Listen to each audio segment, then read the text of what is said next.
tingkat menyebabkan kepunahan atau sama sekali tidak berdaya. Jadi yang membedakan al-daruriyat dengan al-hajiyat adalah pengaruhnya kepada keberadaan manusia. Namun demikian, keberadaannya dibutuhkan untuk memberikan serta menghilangkan kesukaran dan kesulitan dalam kehidupan mukhalaf. Kemudian al-tahsiniyat adalah tersier, yaitu semua keperluan dan perlindungan yang diperlukan agar kehidupan menjadi nyaman dan lebih nyaman lagi, mudah dan lebih mudah lagi, lapang dan lebih lapang lagi, begitu seterusnya.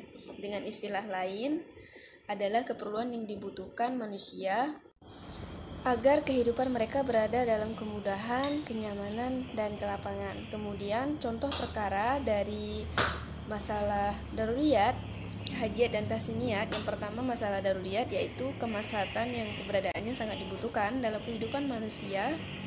Kehidupan manusia tidak memiliki arti bila lenyap salah satu saja dari 5 pokok yang mesti dipelihara itu.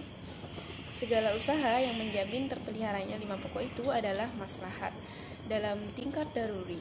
Karena itu Allah memerintahkan pelaksanaan usaha itu. Setiap hal yang menyebabkan kemusnahan atau kerusakan adalah keburukan. Karena itu Allah melarangnya.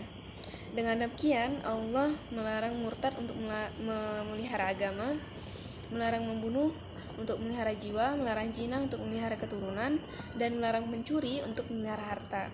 Kemudian masalah hajiyat, yaitu kemaslahatan yang tingkat kebutuhan manusia padanya tidak berada pada tingkat daruri. Ia tidak secara langsung memenuhi kebutuhan dasar dari 5 pokok yang 5, tapi secara tidak langsung menuju ke arah yang sama atau yang kesananya binatang dan memakan makanan yang baik-baik. Dibolehkan jual beli, pesanan, bai' al-salam atau kerjasama dalam pertanian, muzarah dan perkebunan, musaqah. Semua ini disyariatkan Allah untuk mendukung kebutuhan mendasar di atas. Masalah tahsiniyah, yaitu kemaslahatan yang kebutuhan hidup manusia kepadanya tidak sampai tingkat daruri, juga tidak sampai tingkat hajiyat, namun kebutuhan tersebut perlu dipenuhi dalam rangka memberi kesempurnaan dan keindahan bagi hidup manusia. Maslahat dalam bentuk tahsini tersebut juga berkaitan dengan 5 kebutuhan pokok manusia. Misalnya dianjurkan memakan makanan yang bergizi, berpakaian yang bagus-bagus, melakukan ibadah-ibadah sunnah sebagai amal tambahan, dan berbagai jenis cara menghilangkan najis dari badan manusia. Kemudian ada pun kesimpulan dari materi yang saya sampaikan, yaitu yang pertama, kemaslahatan tidak lebih dari 3 macam, yaitu kemaslahatan al-daruriyat primer, kemaslahatan hajiyat sekunder, dan kemaslahatan al-tahsiniyat yaitu tersier. Kemaslahatan al-daruriyat adalah perlindungan dan kebutuhan yang paling penting dibandingkan kategori yang lainnya.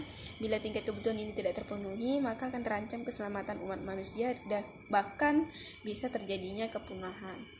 Kemudian sebagaimana dikemukakan oleh Abu Ishaq al-Shatibi, bahwa tujuan pokok disyariatkan hukum Islam adalah untuk kemaslahatan manusia baik di dunia maupun di akhirat.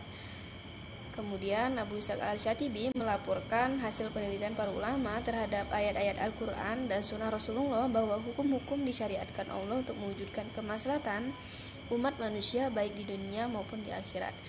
Kemudian kualitas capaian keperluan dan perlindungan al-daruriyat seperti diuraikan di atas membandai kalau hanya pada tingkat standar, maka kualitas tersebut perlu ditingkatkan sampai ke tingkat yang paling tinggi. Hanya itu yang bisa saya sampaikan dan saya jelaskan dari materi makalah saya. Kurang dan lebihnya saya mohon maaf. Wabillahi taufiq wal hidayah. Wassalamualaikum warahmatullahi wabarakatuh.